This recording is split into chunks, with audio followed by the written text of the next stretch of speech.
పల్నాడు జిల్లా మాచర్లపట్నంలో శ్రీ సత్యసాయిబాబా శత జయంతి ఉత్సవాలు జరిగాయి. సొసైటీ కాలనీలోని సత్యసాయిబాబా స్కూల్ నందు ఈ కార్యక్రమం జరిగింది. సత్యసాయిబాబా సేవా సమితి ఆధ్వర్యంలో జరిగిన ఈ శత జయంతి ఉత్సవాల్లో ఎమ్మెల్యే జూలకంటి బ్రహ్మానందరెడ్డి పాల్గొన్నారు. ఈరోజు సత్యసాయిబాబా శత జయంతి వేడుకలు ప్రభుత్వం రాష్ట్ర పండుగగా నిర్వహిస్తుందని తెలిపారు. సత్యసాయి సేవా సమితి ద్వారా 102 స్కూల్స్లో 60,000 మంది విద్యార్థులు ఉచితంగా చదువుకోవడానికి ఆయన చేసిన మరోలేనిదని సేవ చెప్పారు. ప్రభుత్వాలు కూడా చేయలేని ఎన్నో పనులు సత్యసాయిబాబా ట్రస్ట్ నెరవేర్చిందని అన్నారు.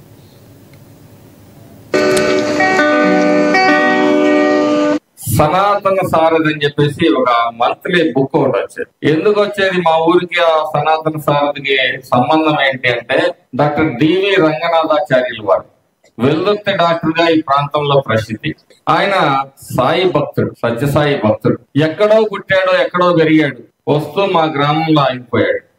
మా డాక్టర్ గారు రంగనాథాచార్యులు గారు అని చెప్పి సందర్భంగా తెలియజేస్తారు. మెల్లిగా హై స్కూల్ ని ఏర్పాటు చేశారు.